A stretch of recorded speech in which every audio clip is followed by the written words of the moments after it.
The story begins with whispers carried through the candlelit corridors of Hartford society in 1841. A wedding meant to symbolize union and prosperity became the stage for one of the most chilling betrayals of trust ever recorded. Imagine the flicker of lamplight casting uneasy shadows across polished wooden floors, the scent of lilies and roses meant for celebration. Instead, mingling with the metallic taste of dread in the air, the bride, radiant and nervous, lifted a ceremonial chalice, believing she was partaking in tradition. But what she held in her hands was not wine. Blessed by God, it was a vessel of slow death. This moment is not just a scene from history. It is a glimpse into the forbidden ways. Power, prejudice, and hidden malice can twist the heart of even those closest to us. It reveals how hatred disguised as love can seep into rituals meant to unite and turn them into traps meant to destroy. This was not a crime born of passion. It was a crime calculated like a chess move. Every piece placed with intention, every step designed to conceal the hand of the poisoner behind the mask of dignity. As you listen, I want you to feel the silence between words, the heavy weight of secrets pressing against the walls of that wedding hall. Each guest unaware that the wine they toasted with joy had been corrupted by hands that claimed to protect the family. The mother-in-law, who should have been a guardian of peace, instead became an architect of ruin. Her face serene, her movements unremarkable, yet her heart plotting in silence. This is not only the tragedy of a single woman on her wedding day, it is the revelation of something far deeper, something most people would rather not see: the way prejudice can clothe itself in righteousness, the way fear of change can justify cruelty, the way social standing can be weaponized against those considered outsiders. This story is about the poison of arsenic, but more than that, it is about the poison of hatred disguised as virtue. As we open the first page of this descent, you must understand what lies ahead is not simply history, it is a mirror, and the reflection it casts is not of Hartford alone, but of every time power has chosen prejudice over love, every time control has demanded blood, every time the name of family has been used to justify unthinkable betrayal. The wedding day unfolded beneath a veil of elegance, the church adorned with garlands of ivy and flowers. The guests arrayed in their finest attire, unaware that beneath the polished surfaces and whispered blessings, a darker current moved like an invisible river through the hall.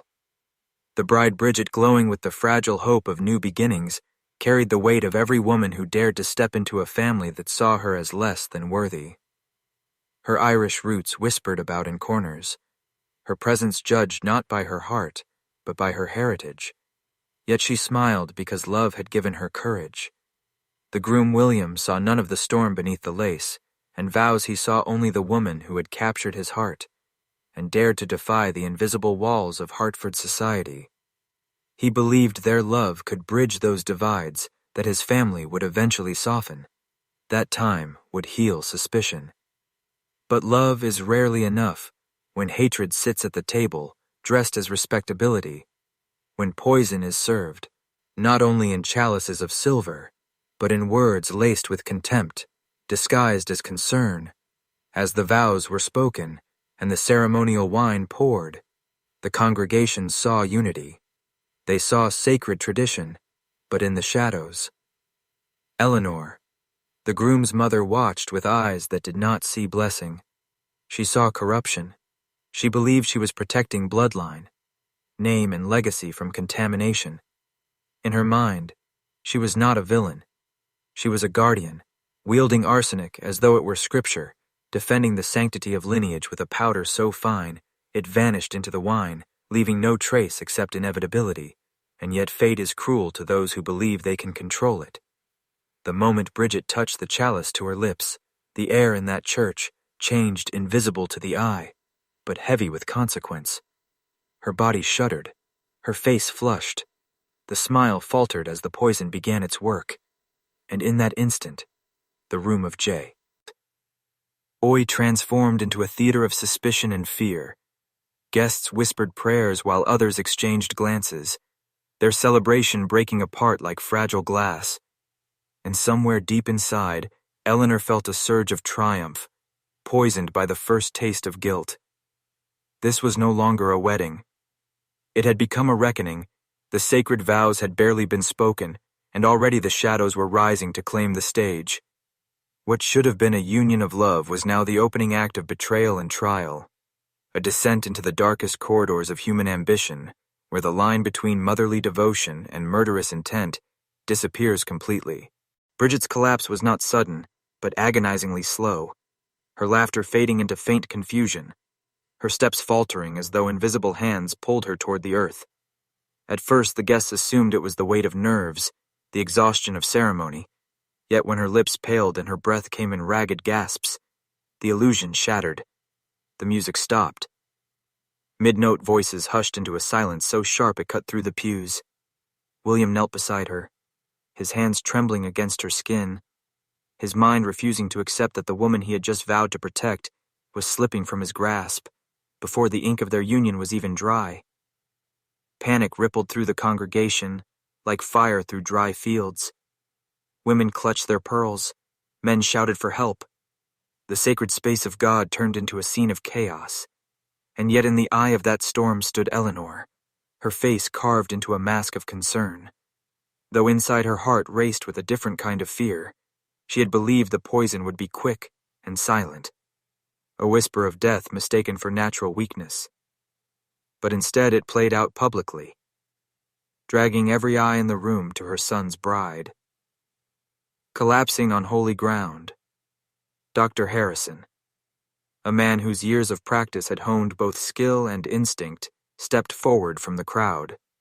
His presence, a sudden anchor in the storm, kneeling beside Bridget.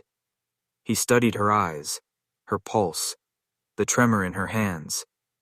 His voice steady, yet urgent, as he declared what others dared not speak. This was not nerves. This was not exhaustion. This was poisoning his words, dropped into the silence like stones breaking. Still water, sending waves of disbelief crashing across the room. Eleanor felt the ground shift beneath her. With each syllable he spoke, suspicion hung in the air, invisible, yet palpable, like smoke curling toward her. Though no one said her name. Not yet. Her own mind screamed with calculations, with desperate stories to weave, excuses to spin to redirect. But Dr. Harrison's gaze lingered on her too long, his eyes searching as though he already knew she was the spider at the center of this web. William's anguish was a knife turning in her chest as he begged the doctor to save Bridget, love and fear spilling from his voice. But Eleanor could not allow her mask to slip. She pressed her hand to her heart, feigning grief, praying that the poison would claim Bridget fully before survival. And memory condemned her. The wedding had ended, but the true ceremony had only begun. A ritual not of love, but of accusation and revelation, where every truth hidden in the chalice was about to be poured out for all to see. Bridget was carried from the church, her veil torn, her breath shallow, the crowd spilling into the streets like a river of dread, whispers weaving together into a single question: who had done this? The bells that should have tolled in celebration now echoed like funeral chimes, heavy and mournful over Hartford's cobblestone streets. William staggered beside her, unable to comprehend how joy had curdled into horror within the span of an hour. His vows now clung to his heart, like chains, each word he had spoken, binding him not to a wife, but to the edge of despair. Eleanor walked behind them. Her steps measured her expression, crafted with care to mirror anguish. Yet within her thoughts churned like a cauldron she had orchestrated this moment, believing herself untouchable, a silent hand guiding destiny. But now doubt crawled through her every calculation, like rotten wood. Dr. Harrison's declaration had planted seeds of suspicion in the minds of all present, and suspicion once planted grows like ivy clinging to stone, strangling its host. She could already feel the eyes of neighbors on her burning branding pressing. In the Callahan house where Bridget was laid upon a bed, the family and physicians circled with urgency. Herbs boiled tonics. Mixed prayers muttered. William clasped her cold hand, his tears falling onto her skin, as though they could pull her back from the brink. And in that room of desperate hope, the invisible chains Eleanor had cast tightened. If Bridget survived, if her lips moved to recall the taste of the poisoned cup, or the face of the one who pressed it upon her. Then Eleanor's world would collapse, her ambitions, her control, her family's name, all would be dragged into the mud. Outside torches flickered in the night. Shadows stretched across Hartford like claws. Rumors moved faster than footsteps. Some whispered of God's wrath upon the marriage, others of a curse carried in Bridget's blee. But a darker current pointed inward toward the family itself. The Callahans no longer stood above reproach. Their perfect veneer cracked under the weight of scandal, and the people hungered for a culprit, someone to sacrifice, to restore order. Eleanor knew the tide of suspicion would soon swell against her, and she stood at the window staring into the night. Her reflection fractured in the glass, as though even the mirror refused to hold her whole, and in that silence she felt the first stirrings of fear, not of being caught, but of losing power of the fragile empire she had built, slipping through her fingers like sand. And for the first time, Eleanor wondered whether the poison she had poured was not into Bridget's veins alone, but into her own fate. A slow venom winding back toward her with every tick of the clock. Bridget's breath faltered, her body trembling between this world and the next. The physicians leaned close, speaking in hushed urgency, their remedies failing, their prayers unanswered. William's hands clung tighter, desperation searing through him, as if holding her could anchor her soul to flesh. Yet the truth pressed upon the room like a suffocating weight. Bridget was fading, and with each gasp, the walls themselves seemed to shudder, as though the house bore witness to an unspeakable betrayal. Eleanor moved silently among them, her face cloaked in sorrow, her voice low with feigned devotion, offering cloths of lavender water, or whispering that rest would heal. Yet within her mind every moment became a calculation. The poison she had chosen was supposed to leave no trace, supposed to mimic an ailment of the heart or lungs. Yet now, the doctor spoke of toxins with certainty, each word weaving a noose around her. The precision of her plan was unraveling thread by thread, and she began to sense that destiny itself had turned against her.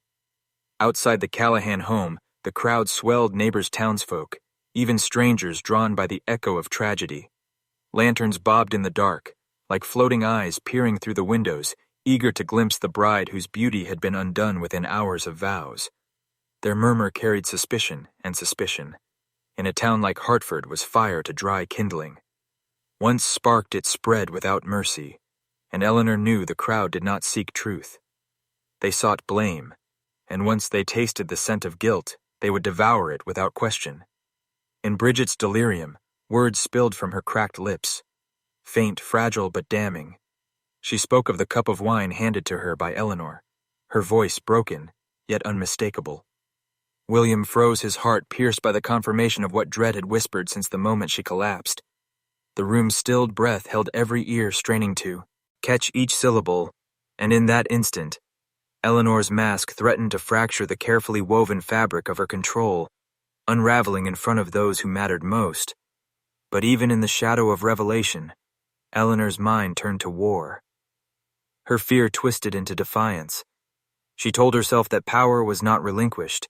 It was seized, and if the town wished to brand her a monster, then she would become one in truth. Better to be feared than forgotten.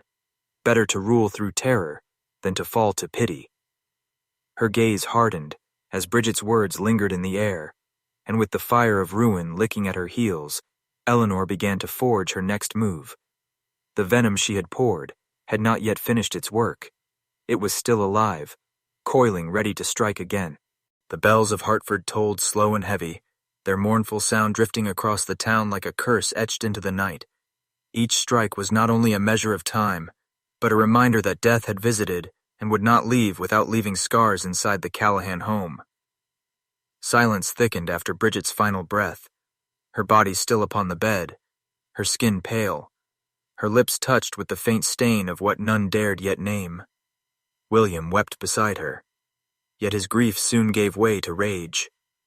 For sorrow often births fury, and his eyes fell on Eleanor with a fire that could no longer be contained. Eleanor stood composed, her features set in the mask of mourning, yet within her veins pulsed something far darker. She felt the noose tightening, suspicion binding her name to the tragedy. Yet she would not bow, not to William, not to the doctors, not to the whispering crowd outside who already began crafting tales of poison plots and jealous vengeance. She knew men and women hungered for stories, and in stories, villains were needed. She could wear that mask if she must, and wield it like a weapon rather than a chain. The physicians gathered their tools, whispering of the strange consistency in Bridget's illness, the suddenness of her decline, the unshakable signs of poison. One lifted the goblet still half full upon the table. Its rim touched by Bridget's lips. The liquid glimmered under the candle flame as if mocking the living.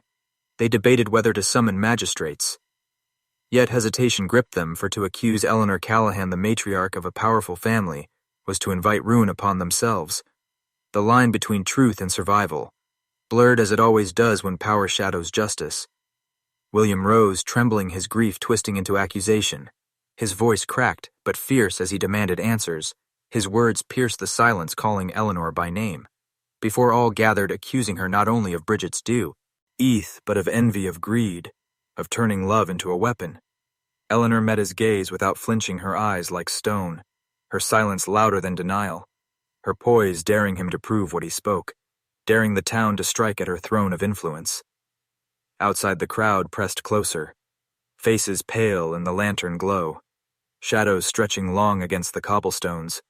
The air buzzed with hunger for scandal, their whispers climbing into cries for inquiry, for justice, for punishment. Hartford no longer cared for mourning. They wanted a spectacle.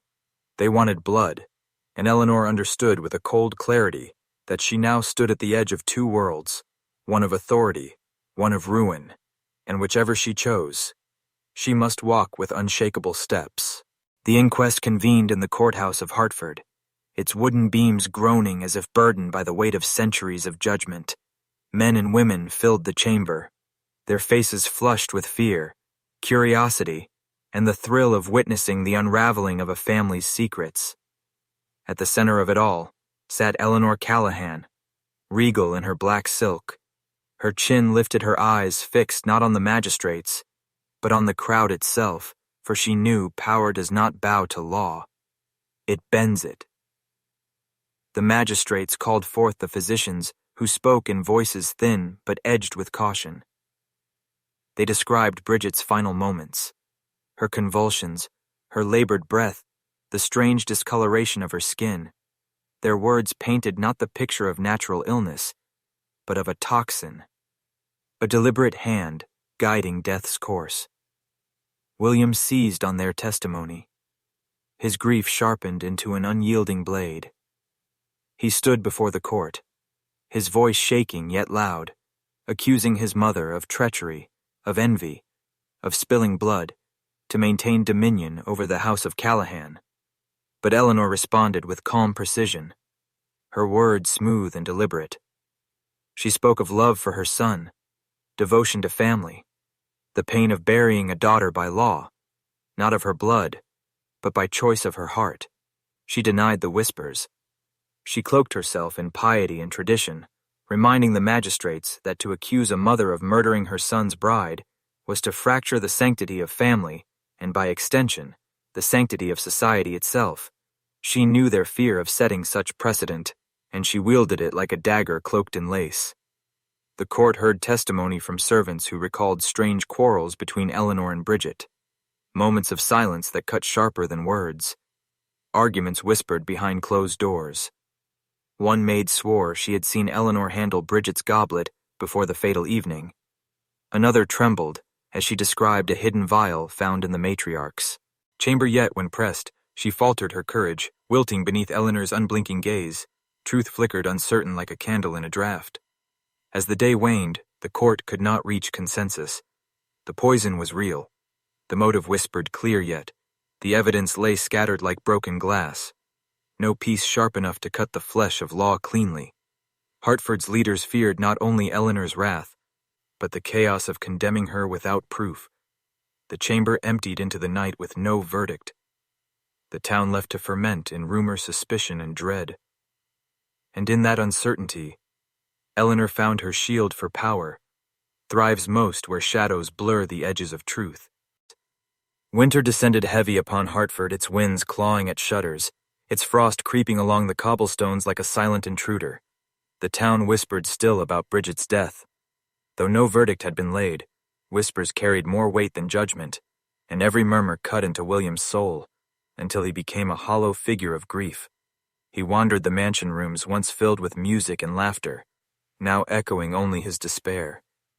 Portraits of ancestors stared down upon him, their painted eyes seeming to ask whether he had failed their legacy by choosing love over blood.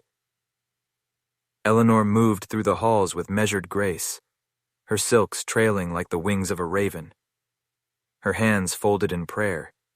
Before the chapel fire, she knelt nightly, murmuring litanies, not to God but to the memory of order and tradition. She saw herself as the bulwark against chaos, the keeper of a line that would not be polluted by foreign blood, though outside her walls, wagging tongues called her poisoner.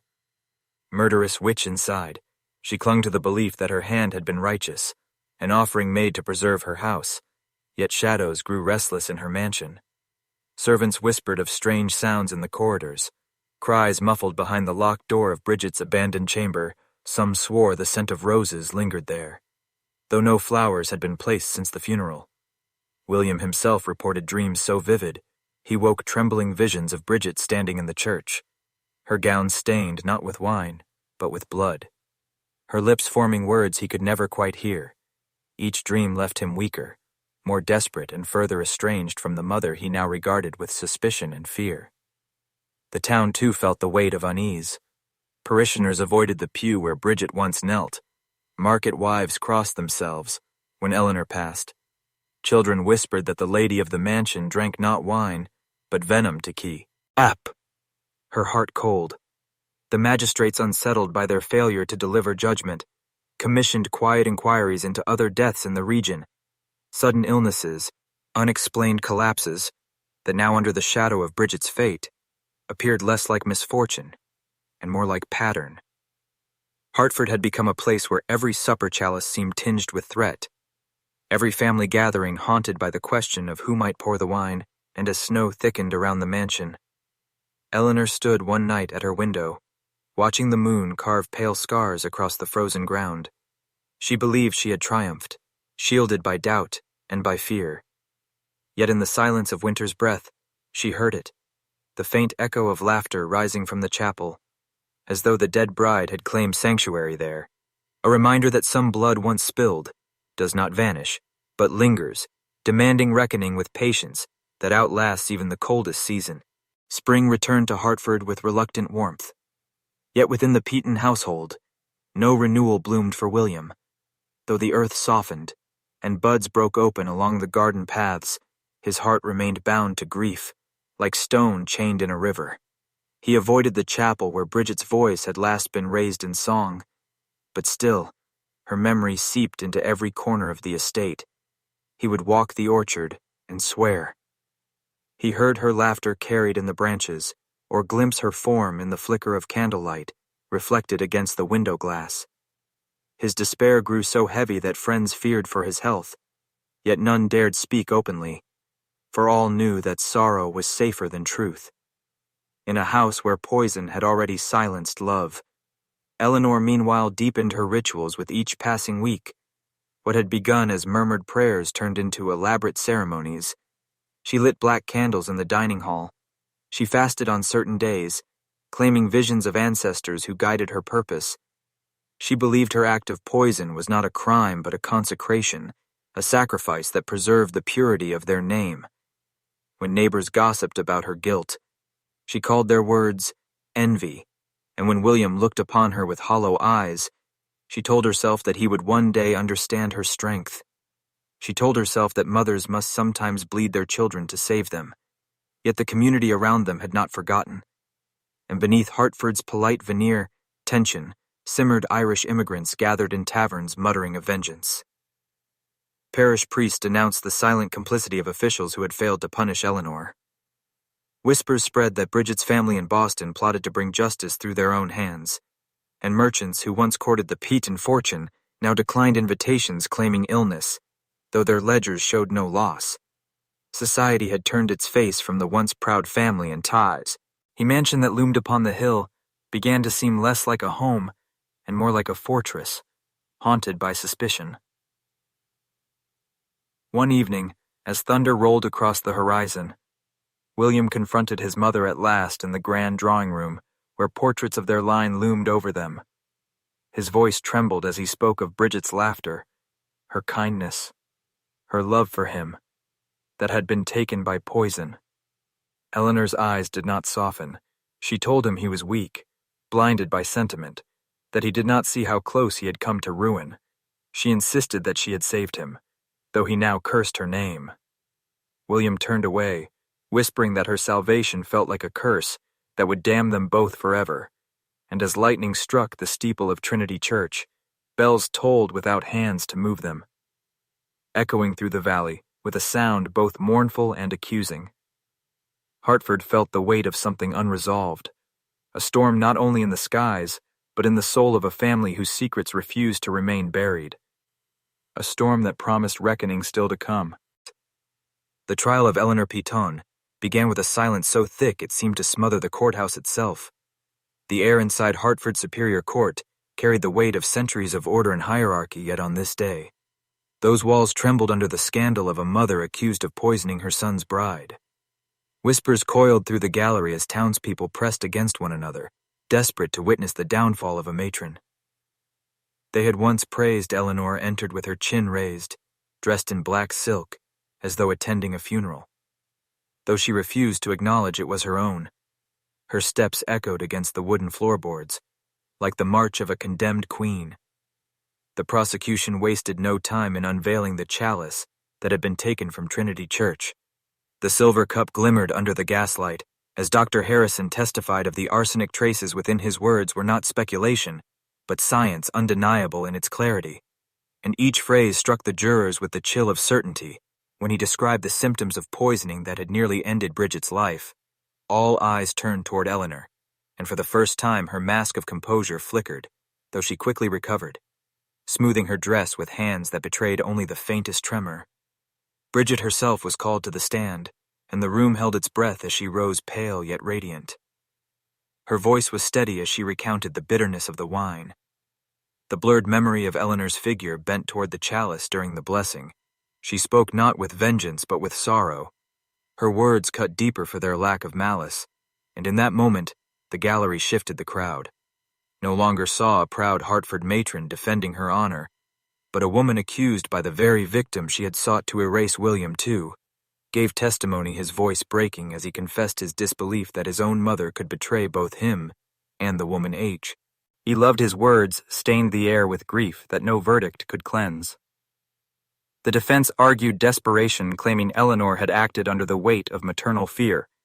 Yet the evidence was too precise: the purchase of arsenic from a supplier, the deliberate choice of moment, the cold patience of her plan. Each detail painted not madness but intent. When the jury retired, there was little doubt left in the minds of those who watched. The gallery fell into hushed anticipation, as if the fate of Hartford itself was bound to the decision that 12 ordinary men now carried, like a blade poised above Eleanor's head. The jury returned after less than 2 hours, their faces grave, as though the burden of their duty had aged them decades.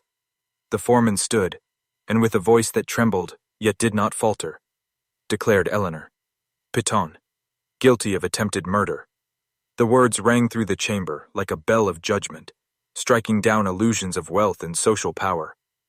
In that instant, the proud widow of Hartford was no longer untouchable, but a criminal stripped bare before her community. Eleanor did not weep. She did not cry out. She lifted her chin with the dignity of a dethroned monarch, as Judge Huntington pronounced her sentence, 15 years in the Connecticut State Prison. A punishment softened only by her previous reputation, yet still a crushing blow to the woman who had once ruled drawing rooms with her tongue and her influence. The crowd murmured as guards stepped forward, their boots grinding against the wooden floor.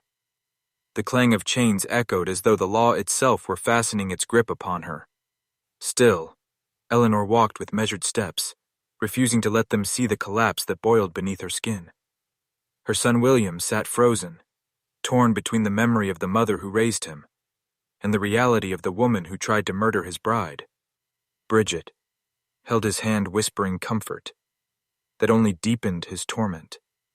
He could not reconcile the two truths, the woman who nurtured his childhood and the would-be killer who nearly destroyed his future. Outside the courthouse, the city buzzed with fascination. Newspapers rushed to print their stories, portraying Eleanor as both villainous and tragic figure. Some painted her as a cold-hearted conspirator, whose prejudice had curdled into murder, others as a misguided mother, driven mad by fear of losing her son to an Irish outsider. The debate filled taverns and parlors, yet the verdict stood, and Hartford society found itself divided. Some clung to Eleanor's death, and while others whispered that justice at last had proved no name, no fortune, no bloodline was beyond its reach. When the iron doors of the prison closed behind her, Eleanor's world collapsed into silence. The life of luxury she had cultivated vanished, replaced by stone walls and cold straw. The matron of Hartford was gone, and in her place remained only a prisoner, stripped of finery, stripped of power, left alone with the echo of her own choices and the bitter certainty that history would remember her, not for her family's name, but for the poison she had poured into a sacred chalice. Years passed within the gray walls of the Connecticut State Prison each day, stretching like an unbroken chain of regret and silence. Elellanena Peton endured her punishment with the same iron composure she had carried into the courtroom. But the weight of humiliation pressed heavier than the shackles on her wrists. Her wealth drained by legal fees, her reputation shattered. She found herself stripped of every illusion that had once shielded her from consequence. The matrons who guarded her did not bow to her family name. The inmates did not fear her social power in prison. She was equal to the thieves, the swindlers, and the murderers bound by the same iron law. William and Bridget built a new life far from Hartford. Their move to Boston was not only escape, but transformation. William, who once relied on his mother's guidance, grew into a man of his own standing. His law practice flourished while Bridget became a figure of quiet influence. Her Irish heritage, once scorned, became the foundation of her strength. She worked tirelessly to help other immigrants, pouring her heart into charitable causes, using the scandal of her own survival as proof that dignity could thrive, even when hate sought to destroy it.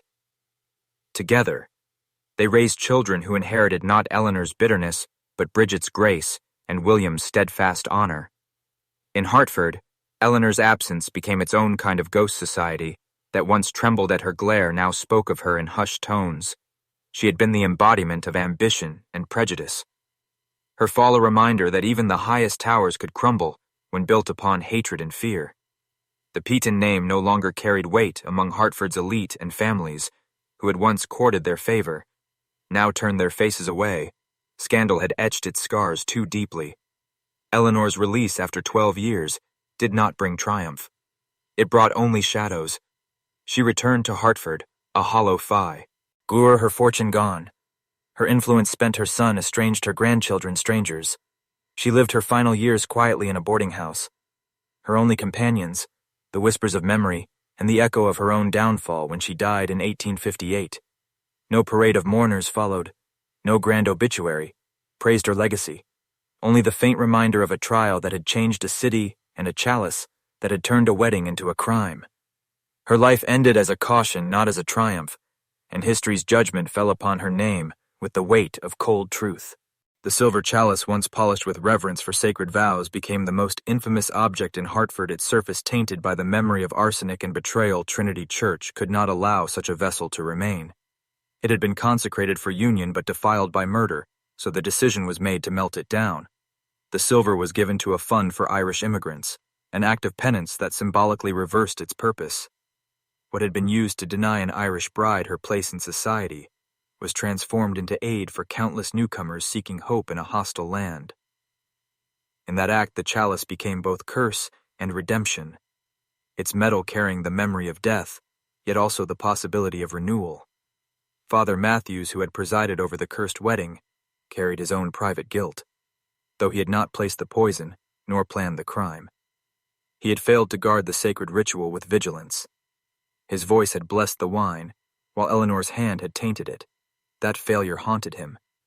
and so he introduced new measures to ensure no ceremonial vessel would ever again be left unguarded. He demanded that at every wedding, multiple eyes must witness the preparation of wine and bread. No single hand could touch them unseen. His new rule became a lasting practice across New England churches, one more way in which Eleanor's act reshaped the sacred. But even beyond the church, the poison lingered like a specter. It forced the people of Hartford to confront the ugliness of their own prejudices. Many who had whispered against the Irish now whispered against Eleanor. Her arrogance had been their mirror, her hatred, their reflection, and the trial exposed how close the city itself had stood to sharing her crime. The scandal became a story parents told their children, warning them that prejudice carried consequences, not only for its victims, but for those consumed by it. The chalice was gone, melted in, to history, but the shadow it cast remained upon Hartford like a stain that could never be scrubbed clean. The trial of Elellanena Peton became more than a courtroom drama. It was a mirror held up to an entire society. Hartford had long prided itself on civility, refinement, and order. Yet beneath the polished surface, there roiled deep divisions over class, religion, and ancestry. Eleanor's crime exposed those fractures for all to see, as newspapers carried every detail from Boston to New York. The public followed with morbid fascination, not only because of the attempted murder, but because of what it revealed about the ruling class, when one of their own was forced to stand in judgment. The illusion of moral superiority cracked. Judge Samuel Huntington presided with care, knowing that all eyes were on him. He represented Hartford's elite, yet he was tasked with passing judgment on a woman who belonged to that very circle. The evidence against Eleanor was overwhelming. Chemical proof of arsenic in the chalice eyewitness testimony from the bride, and Eleanor's own confession uttered in Dr. Harrison's office. The trial left little room for doubt, and though many of Hartford's leaders sympathized with Eleanor's social fears, they could not deny the weight of the crime. The jury did not deliberate long, less than 2 hours before they returned with a verdict of guilty. Elellanena Peton was sentenced to 15 years in Connecticut State Prison, a lighter punishment than death or life, but heavy enough to strip her of position and power. Judge Huntington's words during sentencing echoed far beyond the courtroom when prejudice and ambition lead to attempted murder. He said the law must answer with severity, to protect all citizens regardless of background. It was a declaration that law stood above privilege, though not all believed it in practice. Crowds outside the courthouse buzzed with conflicting emotions. Some rejoiced that justice had been served. Others whispered that Eleanor had been made an example, while men, in quieter corners, muttered that the Irish problem would only worsen with such leniency for immigrants. In truth, Hartford was divided, and the trial became a scar, a reminder that the genteel surface of society was fragile, and that beneath it lay fear, envy, and a hatred that could turn even a mother into a poisoner. Eleanor entered prison stripped of silks and titles, and forced into the same coarse garments as thieves and vagrants. She once crossed the street to avoid the woman who once orchestrated glittering dinners, now swept cold stone floors under the watch of guards, who cared nothing for her name. The isolation of her confinement was more punishing than the iron bars. She was surrounded by women whose crimes were born of desperation, while hers was born of pride. And that made her a curiosity, even among convicts. She carried herself with dignity, but in the echo of those long corridors, she began to feel the weight of her choices pressing down with unrelenting force. Meanwhile, life outside the walls moved forward without her. William and Bridget relocated to Boston, a city where Irish immigrants were beginning to carve out their own place. William built a career in law, while Bridget became a quiet force in charitable circles, aiding those whom Eleanor had despised. Their marriage flourished into a life Eleanor had once feared grandchildren were born, carrying the very blood she had tried to erase from the Peton line. Those children became a living rebuke to her hatred, and though Eleanor never saw them, they stood as proof that love and character could outlast prejudice. The newspapers followed her downfall with fascination. At first, every development in her trial and imprisonment filled columns. Then her name began to fade, replaced by newer scandals. Hartford moved on, but the memory lingered like a cautionary whisper. Families warned their daughters of the dangers of ambition, unchecked by virtue. Churches spoke of her crime as an example of how arrogance corrodes the soul. And yet in her silence, Eleanor refused to bend. She never begged forgiveness, never acknowledged the true depth of her guilt to the world. By the time she was released 12 years later in 1853, Eleanor was a shadow of the woman who once ruled Hartford's parlors. Her fortune depleted, her influence gone. Her son estranged her legacy, poisoned more deeply than the chalice she had tainted. She lived her final years in a modest boarding house among strangers who knew her only as a fallen name. In a story told to frighten and instruct, she carried her secret convictions to the grave, never reconciling with William, never holding her grandchildren, leaving behind not redemption, but a legacy of warning, a life consumed by fear of change and destroyed by the poison of her own making. The scandal of Elellanena Peton's crime did not die with her. It became a legend whispered in drawing rooms and preached from pulpits across New England for decades afterward. Mothers warned their children that hatred could turn even the most respected woman into a criminal. Fathers told their sons that ambition without virtue would one day demand a terrible price. The poisoned chalice became more than evidence. It became a symbol retold in sermons, as a sacred vessel corrupted by human pride and prejudice, a reminder that even the holiest rituals could be twisted by hidden malice. Legal scholars dissected the case, pointing to the way Dr. Harrison's careful methods of chemical testing marked a turning point in American justice. The use of science to uncover truth became a weapon against deception, and his role in exposing Eleanor's crime was remembered as one of the earliest examples of forensic medicine applied with precision and authority. His testimony had not only saved Bridget's life, it had proven that facts could strip away even the most carefully constructed facade of respectability. For Hartford, the case forced a reckoning. The Irish community, long treated with suspicion, began to find allies among those who had watched the Peton trial unfold. The public saw that prejudice had nearly destroyed an innocent bride, and it planted questions in the hearts of families who had once clung to the idea of blood purity. Some began to see that the divisions they defended were no less poisonous than the arsenic Eleanor had poured into the chalice, and that revelation spread like cracks in the old order. When William and Bridget returned to Hartford years later with their children, they stood as living proof that love had outlasted hatred, that the family Eleanor tried to prevent had flourished into one of the most respected in New England. The sight of Bridget standing at Jonathan Peton's grave in quiet prayer became a moment of reconciliation, not between mother and son, but between the past and the future. Her presence marked the triumph of character over prejudice, of truth over lies. Eleanor's crime had tried to bury love beneath poison, but love had risen stronger. A force no prison, no prejudice, no chalice of death could destroy. The story of Elellanena Peton remained a cautionary tale for generations. The poisoned chalice was retold in schools and homes as a lesson in the dangers of unchecked ambition and hatred. Children listened wide-eyed as parents explained how fear of outsiders could drive even the most privileged to commit unspeakable acts. Hartford's social circles never forgot the scandal. Many families quietly re-examined their own prejudices, questioning the assumptions that had once guided their choices. The Irish immigrant community gained new respect as observers realized that resilience and integrity could triumph over bias and attempts at destruction. Bridget and William's life together became a model of perseverance and virtue. They raised their children to value education, morality, and compassion, using their social position to support those marginalized by society. The lessons of the poisoned chalice remained alive in their household and in the charitable work they undertook.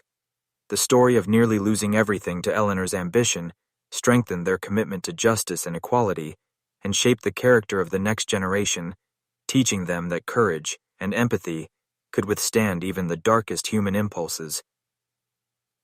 Meanwhile, Elellanena Peton's final years were marked by isolation and reflection. She lived quietly in modest surroundings, her wealth gone, her family estranged, and her reputation shattered. She never regained the social influence she had once wielded, and Hartford remembered her as a figure of caution rather than prestige. She passed away in 1858, largely forgotten by society, but immortalized in the lessons her crime had taught the city about morality, law, and the corrosive power of prejudice. The legacy of the poisoned chalice endured not in scandal, but in the lives it shaped and the reforms it inspired, in the application of forensic science and the protection of the innocent, hissed.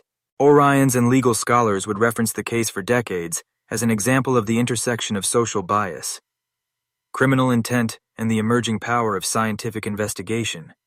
They noted how Dr. Harrison's quick thinking and Bridget's courage combined to prevent tragedy and bring justice to the guilty. The poisoned chalice became more than a story. It became a symbol of how vigilance, knowledge, and moral integrity could safeguard society from the destructive impulses hidden behind wealth and status, and how even the darkest acts could illuminate the necessity of fairness and compassion. The memory of Elellanena Peton's crime continued to echo through Hartford long after her death. The tale of the poisoned chalice became a fixture in local lore, recounted at social gatherings, and in whispered warnings to children. It served as a reminder that prejudice and obsession could lead to devastating consequences. Families used the story to teach respect, tolerance, and caution against the corrupting influence of unchecked ambition. Historians chronicled the events not just for their sensational nature, but for the broader lessons about morality, justice, and the resilience of the human spirit. Bridget and William's descendants carried forward the values their parents embodied, bridging social divides and contributing meaningfully to their communities. The Irish heritage that Eleanor had sought to eradicate became a source of pride and identity for the family. Their philanthropic efforts supported education, immigrant aid, and the arts, ensuring that the story of survival and triumph over malice would resonate for generations. Each act of kindness and advocacy was a silent testament to the failure of Eleanor's hatred and the enduring power of integrity and compassion. Legal scholars continued to study the case, noting its significance in the development of forensic science and criminal law. The careful documentation of arsenic poisoning procedures, the eyewitness testimony, and the methodical investigation set precedents in how courts evaluated evidence and motive. The poisoned chalice case became a cornerstone example of how scientific knowledge combined with moral courage could unravel carefully concealed crimes and hold even the most privileged accountable. It underscored that wealth status and social position offered no immunity from justice. The story also influenced cultural attitudes, shaping literature, theater, and public discourse in New England. Writers drew upon the dramatic immense of betrayal, ambition, and redemption, while educators and civic leaders emphasized the moral implications for the community. The poisoned chalice transcended its immediate tragedy, becoming a narrative about human fallibility, societal tension, and the redemptive potential of truth, justice, and resilience in the face of prejudice, fear, and greed. The tale remained vivid, a dark mirror reflecting both the capacity for cruelty and the enduring triumph of virtue.